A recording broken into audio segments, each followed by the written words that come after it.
So I have done a 5-star characters tier list, the best characters you should pull for. I've done the best 5-star weapons that you should pull for in Genshin Impact. Well, it's time. It's time to complete the trifecta of important things. 4-star characters. We are going over the best 4-star characters in all of Genshin Impact that you should pull for if you can, that you should spend your primo gems on. We'll get to the little caveat about 4 stars, but I'm here to spread the knowledge to let you guys know which characters are cracked and which ones really aren't the best. So guys, let's get into it. Thanks for clicking on this video. Let's go into the tier list, baby.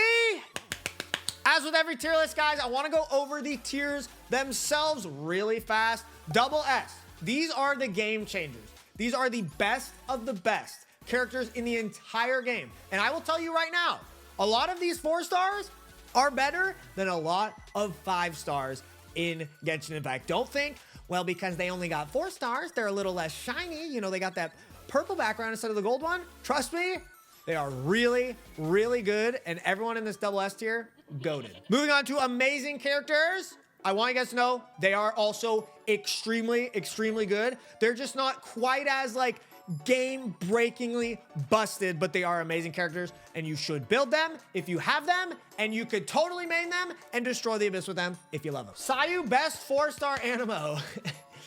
I feel like we shouldn't be spreading fake news in the chat. B tier, we got solid characters. That's just what the name says. They're good. They're great. You could totally use them. They're fantastic.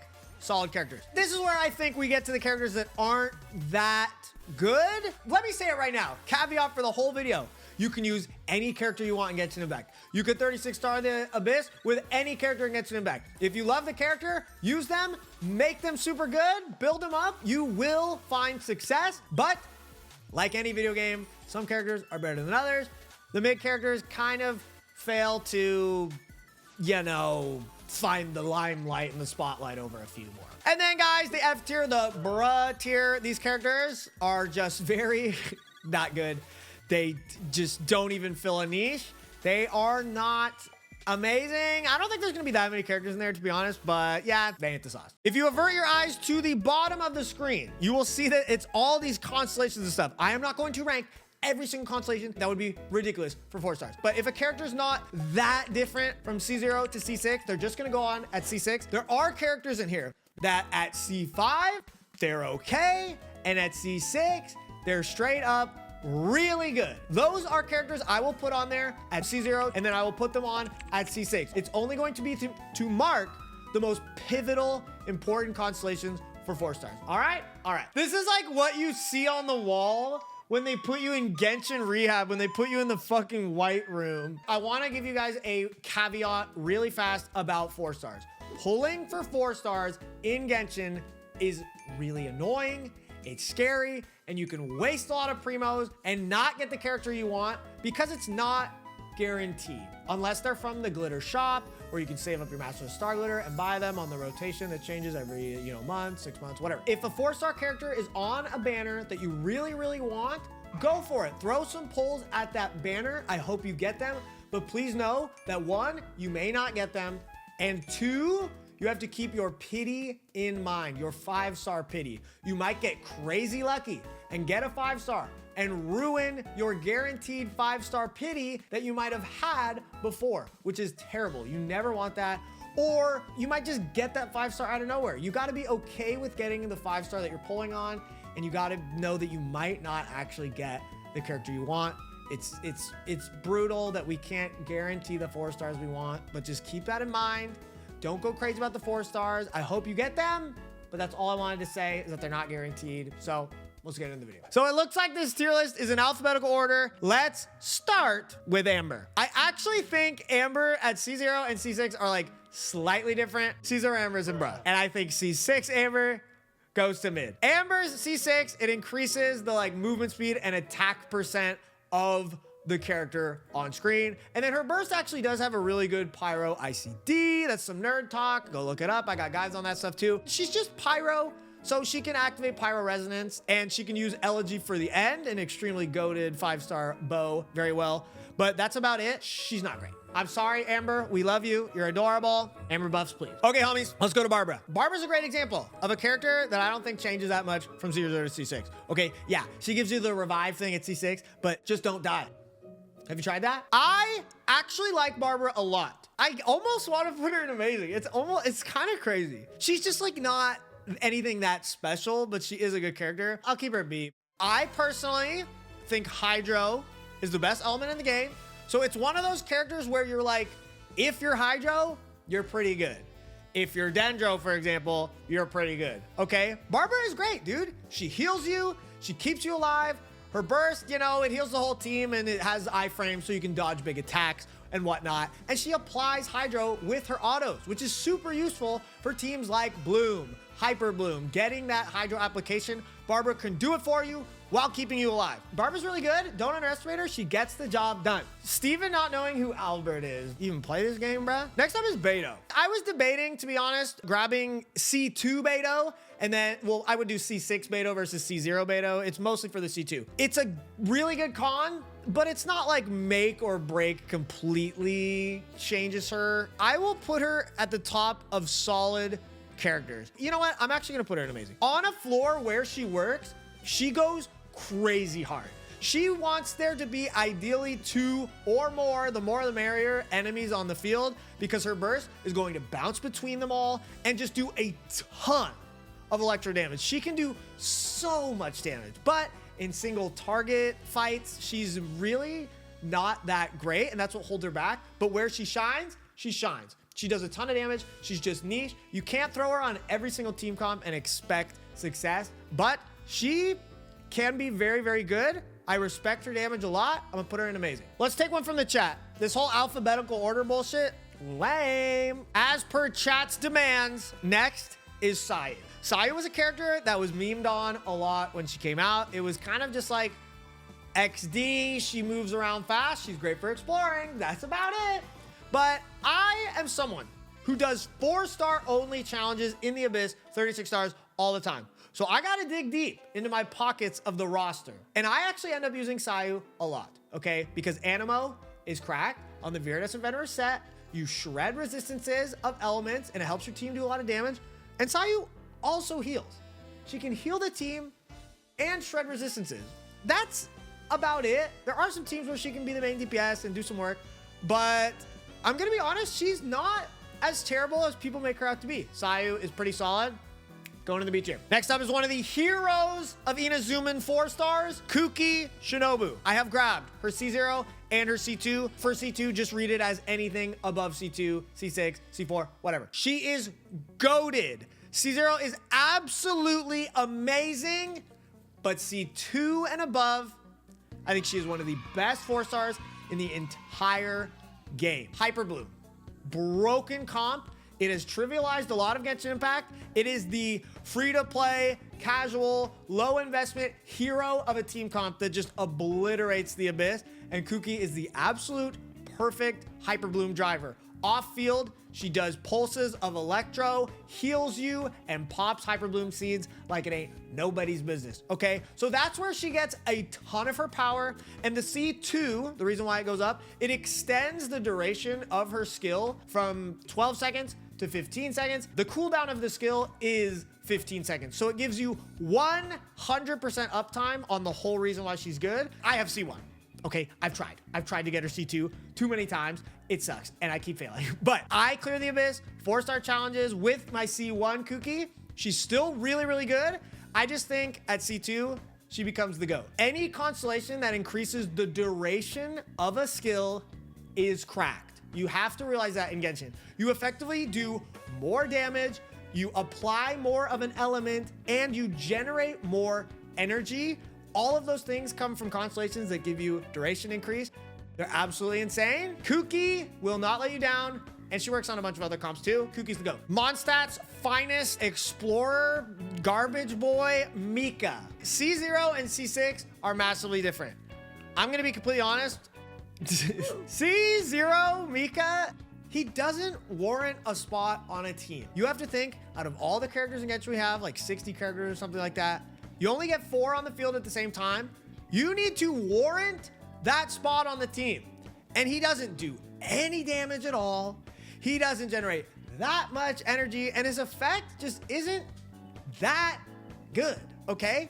But at C6, unfortunately, Hoyoverse has been doing this where they make characters, the new 4 stars, they're pretty not great until they get their C6, and the C6 is just like cracked. Mika's C6, I would say, takes him from a bruh character to a solid character because his C6 boosts up the crit damage of physical damage only. It's just physical.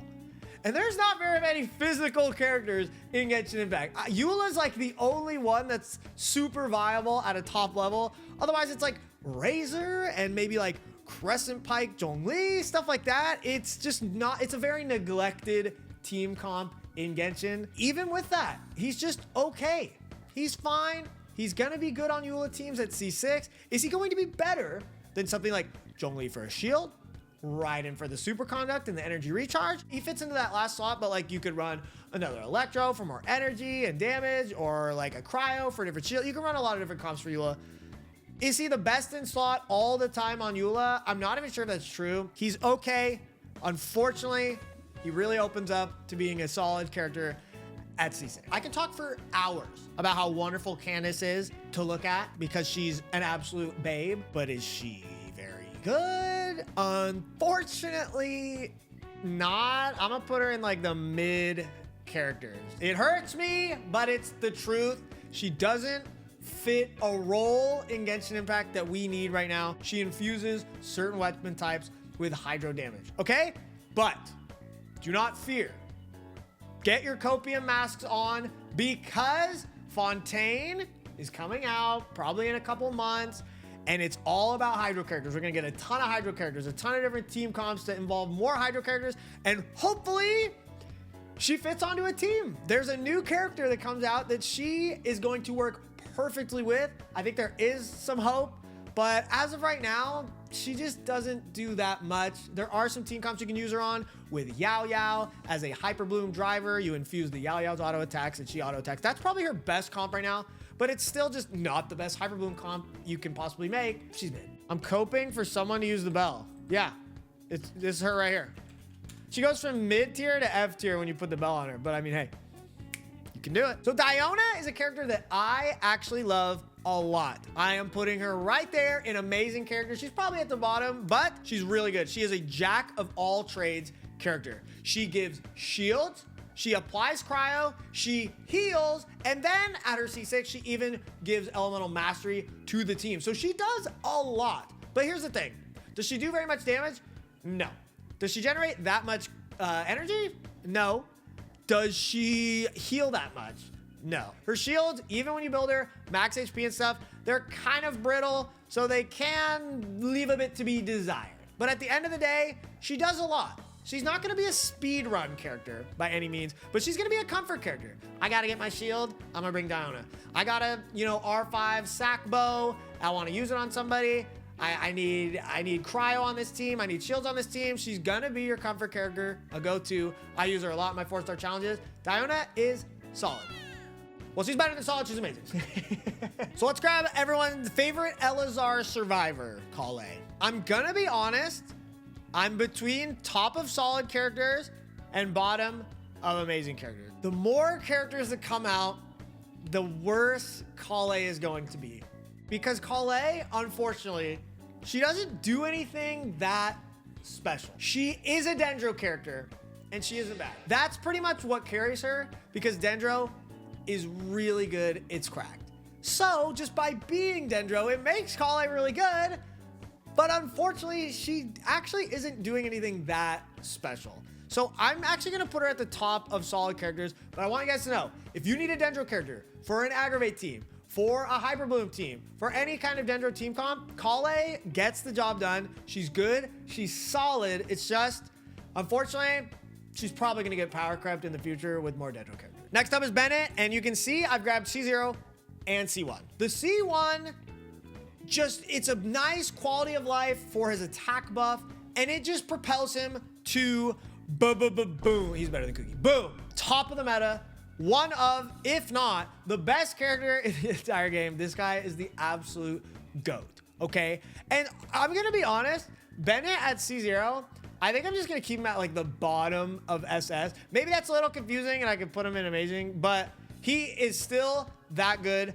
Massive heals, massive attack buffs. That's honestly about it. But enabling some pyro reactions. Pyro is such a great element to have, especially if you got the resonance, you get the attack boost, the self pyro infusion for a lot of different team comps like Sunfire Gene, etc. This guy does it all.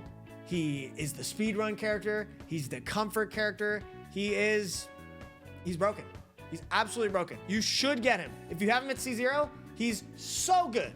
But the C1 is just like, okay, I have ascended to God status. I am broken. And of course, his constellations after that are very good too. I don't want 3 different Bennetts on this tier list. C6 Bennett is divisive. He's kind of weird. He infuses your characters in his burst, infuses their autos with pyro, which is not good for a lot of team comps. Kaching does not want pyro autos. Eula does not want pyro autos. A lot of characters don't want pyro autos, but some don't mind it, okay? Like national team, when you're Xiangling, Xingqiu, Sucrose, and Bennett, something like that, you don't really care if Xingqiu's autos are pyro or Xiangling's, and it's great, and it just boosts the team's damage up. It actually makes Xiangling even better on that team. But the thing is you just have to make sure that you are ready for that constellation. If you unlock it, do your research, make sure you're okay with not running physical Kaching or electro Kaching. Make sure you aren't gonna run him on Eula teams, stuff like that. Just make sure it's a good decision for you, because it is. It is a good decision if you're okay with it. So yeah, think about that. Even at C6, he's still a double S character. He's broken. Barrage. Let's talk about Madam Faruzan. Faruzan is the pinnacle, the flagship example of Hoyoverse making some 4-stars just absolutely goated at C6 and not very good before then. I think Faruzan at C0, even C5, is not good. Honestly, very bad. Not worth running on a team. Yes, even on Animo teams. Wanderer, Shao, she's legitimately not worth running. She does not warrant the team slot. But at C6, she just becomes the premier, ultimate Animo damage support, and she probably boosts all the way to the bottom of amazing characters. If you have her at C6, she is now worthy of the spot on that team, and she's goated. She boosts the damage of your Animo DPS character by a ton. But that's all she does. She comes in, bursts, leave, done, over. It's very not interesting, if I'm being completely honest. That's not what this tier list is about. Who cares if she's not interesting? But at C6, she becomes amazing. At C0, she's really bad, and I'm sorry about that. I got like a C1 Faruzan. I'm never gonna touch her until I hopefully get a C6 one day. Sorry for the Faruzan fans out there. I love Faruzan. I'm a Hatsune Miku big old fan, and I'm as disappointed as you are. We got Shenhe's nephew, Chongyun, up next. Chongyun is good. Has he withstood the test of time as one of the top meta characters in Genshin Impact? Not really, no, but you can use him on a lot of different teams. A lot of national teams can still run Chongyun and do great. And then there's even like a lot of really weird niche mono cryo teams, cryo DPS teams that Chongyun can work really well on. I'll put him in solid characters. He's fine. It's just, there's not that many like ultra meta teams that need Chongyun. Almost none, if I'm being completely honest, but he's good. He's not terrible. He does his job. He applies cryo. He does a lot of damage. And then he even has the cool like CDR reduction, cooldown. Sorry, used to play a lot of League of Legends. Okay, stuff like that. And the infusion is pretty cool. He's a cool character. He's just not like insane. So solid characters, I think, is a respectable place for Chongyun. Dori! Dori, our favorite black market salesman. She is not great, even at C6. She can be like a kind of pseudo main DPS at C6. She's fine. She does stuff. I always say this. Dori is not completely, utterly dog water useless, but she's just not great. If you build her, you can use her. Electro is just a pretty valuable element nowadays with how well it works with Dendro. Hyper Bloom, Aggravate Spread, all that good stuff. But at the end of the day, she is all right. She's mid. The Prinzessin der Verurteilung herself, Fischl, aka Amy for the real ones. I've grabbed her C5 and her C6. C5 and below, even C0 Fischl, super good character. She does a lot of damage. She applies a lot of electro, and she generates a lot of energy particles. That is extremely important. Every time Oz is pew-pewing, you know, you're pretty much getting a particle every time. And that's great for your on-field character because it's gonna go straight to them. They're gonna get the most energy. Energy is very important against impact. You need to realize it, okay? And she also does a ton of damage, which is what her C6 does. Her C6 propels her to the top of the meta. Okay, everyone who has a C6, everyone raves about Fischl and her Ascension 4, which is her like coordinated electro application attack. Okay, it's really good. And then her C6 makes Oz last longer. Hey, they like it when you last longer. That's just facts. Super good. And then she does the extra bonus attack based on her attack. So even more damage, even more energy, even more everything. She is the best electro sub DPS for a 4-star. Beto can be really good too, but Fischl is amazing. You should all try to get her. She's cracked. Let's go. Everyone's favorite Liyue lawyer with a very professional outfit, might I say, Yanfei. I'm a little bit torn on where to put her, but I think I will put her at the top of solid characters. You can do main DPS Yanfei, pyro DPS, drop in those attacks, charge attacks and whatnot, doing vapes, melts, whatever, and she's pretty good. At her C4, she unlocks a new way you can use her, which is the shield bot Faye, where she comes in, drops her burst, and then she generates a shield. To be honest, I'm not a huge fan of it. All she does is give a shield and deuces out. And you have to get enough energy back to be able to set up the shield again to click her burst. I don't like the shield build that much, but as a DPS, she's fine. I look at her as like a free-to-play good DPS or a DPS for big fans of her, but she's not outpacing any other main DPSs really, especially pyro. And yeah, to be honest, I would put her like right here. I just put her there, you know, I wasn't really thinking, but I would put her right here. Yanfei's fine. You can get shit done with Yanfei, but she's not like top of the meta or anything. Next up, Dog Boy, Gorou. Caveat on Gorou, super niche.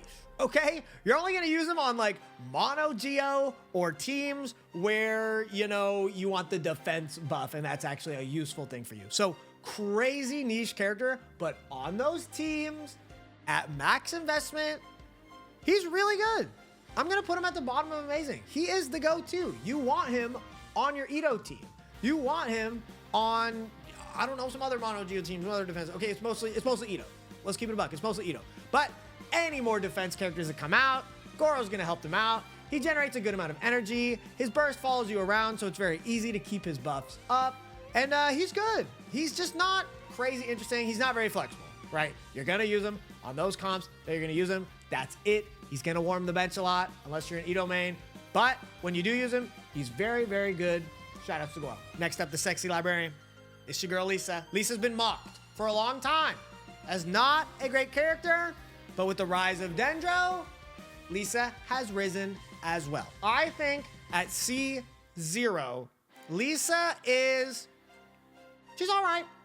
She's a solid character. She's not bad. She does what she does. She works great on aggravate, spread teams. She can actually do a ton of damage. She can be that electro DPS that your team wants. But it's not a massive difference. I think I will take her C4, and I think I'm gonna put her at the top of solid characters. The reason why, her C4 on the ticks of her burst, it generates 1, 2, 3 more like lightning bolt attacks that come out. And what those attacks do is obviously more damage, but it allows her to more consistently proc hyper bloom seeds on the ground.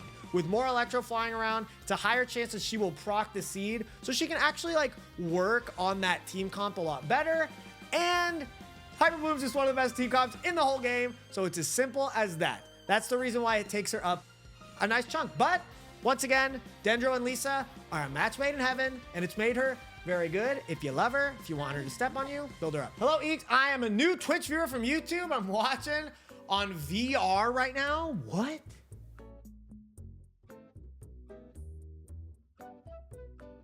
What's up, dude? Okay, I'm pairing two hot cryo characters head to head. Kaeya and Rosaria. This is probably just me, but I'm a Rosaria player, not a Kaeya player. So I am slightly biased, but I think they do the same role overall. They are off-field cryo sub DPSs. They are going to apply cryo while off-field for your DPS character who's on field to create reactions off of the cryo and do a lot of damage while they do a good amount of damage themselves. Okay, my Rosaria is cracked and goated. Kaeya has the benefit of his burst following your character around. So you are not limited by circle impact like Rosaria. Rosaria drops the giant ice lance onto the ground, and if the enemy moves, well, you're just out of luck, but it does a lot of damage. Rosaria does more damage than Kaeya in my findings, okay? So where do I put them? I'm honestly gonna put them right next to each other. This might be a little bit high because I am a little bit, I'm just kidding. I think I'm gonna put them both in like low amazing tier. They are really good. Off-field cryo is good.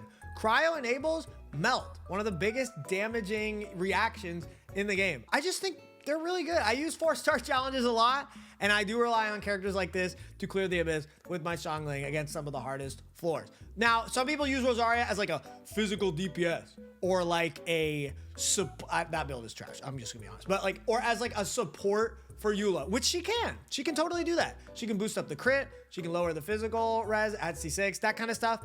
I just see Rosaria as a best role as a reverse melt sub DPS, and I think she does really well. I think people sleep on Rosaria way too much, and I want to sleep with Rosaria. Respectfully with Riz. Next up is the cute, sleepy elf. Is she an elf? Layla. I love Layla as a character. I mean, look at her. She's adorable. She's super cute. She's just not that good. She doesn't do that much damage. She doesn't apply that much cryo, but her shields are very large. If you just need to be protected by a shield, Layla can do that very well. I don't want my biases to change this. I think she's like top of mid. It's unfortunate, but she just doesn't really belong on very many comps. I'm sorry, Layla, forgive me. Our dutiful maid Noelle is up next, and her C6 is what really unlocks Noelle's potential as a main DPS character. Other than that, I think Noelle is not great. I think she is not great. I'm honestly gonna put her at like the bottom of mid. It's just like she's a weird shield, and that's about it. And she's Geo, the worst element in the game.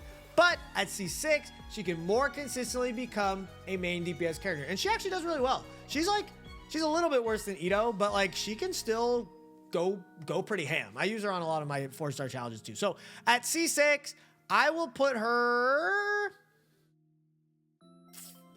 I think right here is fair. I think Lisa and Collei do provide more than her, but she can be a good main DPS. She's not super interesting. I'm not gonna keep, talking about this too much. You put the shield up, you use her burst, and you swing and attack and just do Geo damage. She can be the main DPS your team needs. She's pretty good. Let's get one more Geo queen out of the way in Ningguang. So Ningguang is better out of the box than Noelle, that's for sure, but Geo. It's not the best main DPS element, and Ningguang is a hard character to play, so if you can master her, she's great. But is she better than a lot of other characters in the game? No, and she's a main DPS or like a sub DPS. She has to have these very weird teams tailor built for her. You can't just slap her on a lot of teams and she works. She's just a weird, complicated character. And is it worth it? Is learning the, intricacies of playing her and making the perfect team comp for her worth it? I mean, yeah, you could probably 36-star the Abyss, but you're not going to get that much crazy mileage out of her. So I'm going to put her right below Collei and just a little bit above Noelle. I think her damage is more front-loaded. You can get a ton of burst damage out with Ningguang. Noelle's a little bit slower. But then Noelle can switch out and let the team do more. Noelle kind of is a bit more of a screen hog than Ningguang, but they're both good. They're just a little weird. So here's the thing about Xiangling. I try to use my Diluc, and my Xiangling does more damage. I try to use Yanfei, and my Xiangling does more damage. I don't get it. Why is Xiangling so broken, bro? It's not fair. And no matter what team I build, Xiangling just does more damage. Xiangling's the GOAT. Xiangling is absolutely cracked, broken, stupid, doo-doo dumb. Insane damage. Her burst applies pyro every single time it hits, okay? That's just an ICD thing of why she's so good. So she will vaporize every time. She will melt every time. Overload every time, whatever you're running her on. So she just does so much damage. She's so good. She's one of the best DPS characters in the entire game, and especially for free-to-play players. And you wanna be free-to-play and clear the abyss? Well, one of your teams is almost definitely gonna be Xiangling, unless you've been playing for like 3 years and you got like every character. Seriously, some of the best team comps in Genshin Impact, all the national, rational, grational teams that you've heard of are based on Xiangling. She is the one who makes it happen. Something to note though, her C4 is one of those constellations that increases the duration of her Pyronado. It's extremely good. But the reason I didn't put it on here is because even without that, C0 Xiangling is goated. She just becomes even better at C4. Use Xiangling, okay? She cooks stuff, she's cute too. Use her! One of my favorite characters because she's really pretty. She's a queen, okay? Yoon Jin. I'm gonna be honest. Yoon Jin is extremely niche. She is only good on team comps that are normal attack based, which there aren't that many of in Genshin. Okay, like Eula uses normal attacks. Are you gonna run Yoon Jin there? Not really. Yaoyao is the premier normal attack DPS character that can use Yoon Jin. The problem is, does she warrant the spot on the team? And I literally think most of the time, no, she doesn't. This is coming from a guy who triple crowned his Yoon Jin, including the auto, just because she's pretty, which is a total waste of materials. I put her at the top of mid tier. I feel bad putting her in the solid tier because I think all these characters are a decent bit better than her. So this is just the truth, in my opinion. She can work, she can improve the damage, but is she worth pulling for? No, I don't think so. The boy raised by wolves, Razor. Razor was made as a physical DPS. He's not that good at that when you think of him in that role. But with a lot of other characters and being Electro, he's grown over time to actually fulfill some different roles and be pretty darn good at them, okay? There are teams where you build him full elemental mastery on Hyperbloom. Thundering Fury is what they call it. I didn't make the name. And then he actually works on some pretty weird Burgeon teams where he's like the on-field driver. He applies Electro, which makes Hydro last longer on the enemies so that you can get more blooms. It's kind of weird. It's some really like turbo theorycraft nerd elemental gauge kind of stuff, but he can work on those teams. And it's like, these teams are strong teams. They genuinely are. I'd probably put him just right below Collei. He can function, he can work. You can run him on great teams. But like, is he someone I recommend pulling for? Unless you really like him, no. Your account can do amazing things without a Razor on it. I've never used Razor. I haven't used Razor in the 2.5 years I played this game, but he's pretty decent. We're gonna do 2 Animo characters back to back. We're gonna start with the detective Heizou. He is an on-field Animo DPS, which is very weird and not that good for a 4-star. He can work, right? But he's gonna be just a lot worse than Xiao or Wanderer. And then where is his other value? As this kind of like, hey, I'm just here with Animo and I do a little bit of elemental mastery stuff to apply Viridescent Venom and all that. But that's about it. He's an all right character. He can fit onto some team comps. You can make him a main DPS if you really want to, but like, he's not worth using over any other character in the game unless you're a fan of him, which I think unfortunately makes you not that great of a character. You can make all these characters work. You can do great things, but does he warrant the spot on the team? I think the answer is no, unfortunately. It is what it is with Heizou, but next up is the Animo 4-star goddess, Sucrose. And Sucrose is going smack dab, boom, into double S tier. I hear people say Sucrose is like the mini version of Kazuha. I think they're a bit different, but at the end of the day, she's goated. She's the GOAT. She's the free-to-play hero. She's so good. Groups enemies up, applies Animo off-field or on-field with her burst. With C1, she gets an extra charge of her skill, generate a ton of energy. Keep the enemy where you want them. Share, like gives elemental mastery to the team with some of her constellations, stuff like that. She's fantastic. If you have her, she is going to be the animo support that you want on your teams. If you have Kazuha or Venti, maybe you don't need to build Sucrose up, but there are times, genuinely, when Sucrose is better than them because of the weapons she can run, like Thrilling Tales, or sack frags, or any of that kind of stuff. Animo is a busted element with Viridescent Venerer, so do not underestimate her. Build her up if you like her.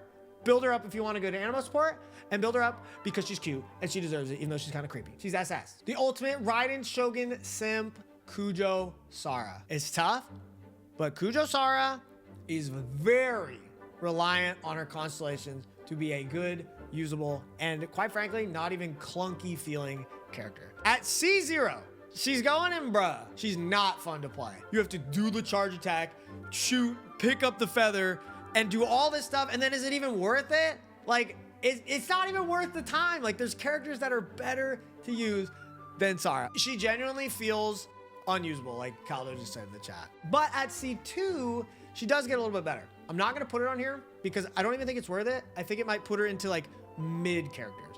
But at C6, she becomes the premier like electro super DPS support. She's just got one of those cracked C6s that increases all the electro crit damage, whatever. Even then, she's not a must-have on like Raiden teams, for example. You don't have to have her, but she is good. Respectfully, I think she's gonna go to the bottom of amazing characters. She's right behind my camera there. She just switches in, bursts, and switches off. It's not super interesting, it's not super fun. And there are characters that like might warrant that spot more than her, like Bennett, like Sucrose, like some character I almost said that isn't on the list yet. But yeah, she's solid. She's just a one-trick pony of boosting up electro damage, and it's only at C6. Before then, bruh, no.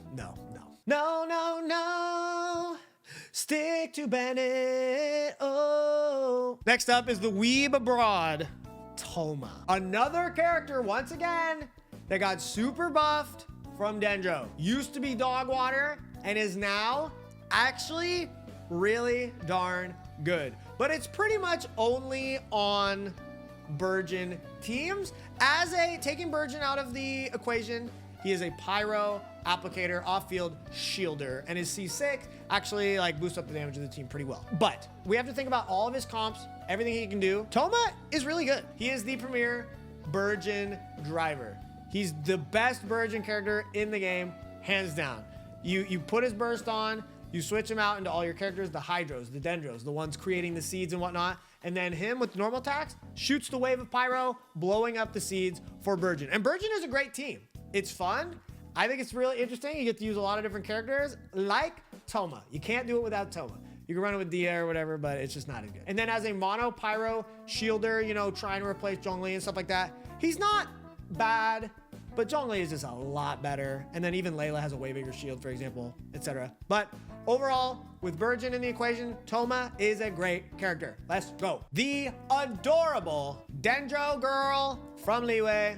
Next up is Yaoyao. Yaoyao can apply Dendro off field with Yuegwe, okay, which is cool. And she heals a lot, which is great. And her burst, more Dendro application, more heals. She can keep your team alive while applying the best element in the game. Does she do a lot of damage?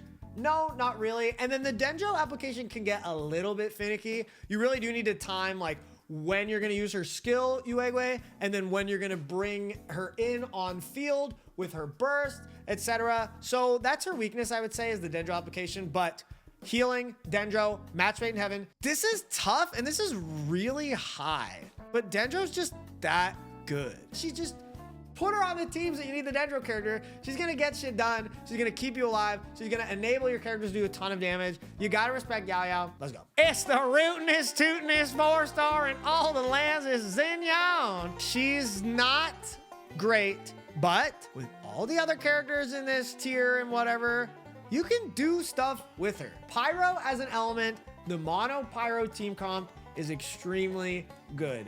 Bennett, Kazuha, Xiangling, and then just throw someone in there. She can do a lot of damage on that team, honestly better than Dia sometimes. She's honestly not bad. I mean, she is, but like you can make her work.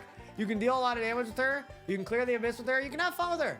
But her shield is like still bugged to this day. I think it's like a server ping type thing where it doesn't register that you hit enough enemies and then it doesn't like last as long as it should. It sucks. And then a big thing about her is when her shield gets destroyed, the effect of it, the on-field pulse of pyro, it's gone. So boom, over. For example, Thoma, he keeps applying Burgeon for the whole duration of his burst. He can keep, you know, working on Burgeon teams. Xinyan can't work on Burgeon teams because of how that works. She can't get the big shield. She's just clunky and it sucks. But you can do damage with her. She's fun. She's fine. Put her in mid. Last, but certainly not least, is one of the GOATs of Genshin Impact, the legend, Xingqiu. I'm not even completely sure where to put him. I think between him and Bennett and Xiangling and Kuki, it's really tough who's like numero uno, but this guy is the GOAT. He's him. You gotta build him. You gotta use him. He's absolutely fantastic. He applies Hydro off-field coordinated with your attacks. So perfect for literally any comp. Hyper Boom, Electrocharge, Vape, Burgeon. He's your guy.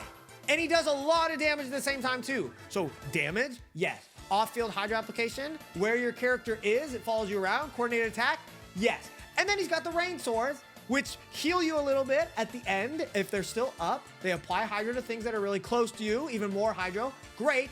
And then it gives you stagger resistance to your main character so they don't get knocked over as much, all that kind of stuff. Dude, this guy is so goated. He's so good. You use him on so many different team comps. Do not ever sleep on Xingqiu. Maybe you don't like his short shorts and his haircut, but you just gotta realize that he's got the Riz. All the girls, all the boys, they all want him. They all want to use him. So let's just give the characters what they want. Put Xingqiu on the team. Well, ladies and gentlemen, this is my full 4-star Genshin Impact tier list. The characters that you should try to get on your account if you can. Just keep in mind, even the low tier characters, you can make them work. They can do great. They can do big damage, all that kind of stuff. But there is always a hierarchy, and those characters at the top are all amazing characters, better than a lot of 5 stars in Genshin Impact. So homies, I hope you guys enjoyed my 4-star characters tier list here for Genshin Impact. I'm sure that you didn't agree with everything I said. Okay, let me know down in the comments below. But I've been playing Genshin a very long time, and you know, I do know a lot about this game, but hey, nobody's perfect. We all got opinions and biases and whatnot. So just let me know how you liked it, all right? So once again, shout out to the homies here on Twitch watching the stream. You guys should come watch the stream too, okay? Come drop a follow. It's absolutely free. It's always a fun time here at the stream, hanging out with fellow Genshin nerds and ya boy live. And then big shout outs to the patrons. We got Zik, Poison Tongue Boy, Baked Sayu, Green, Casual, Meow, and a bunch of other homies over there supporting, helping us make videos full time. I appreciate you guys very much. And homies, I'll see you guys next time, all right? Peace, everybody.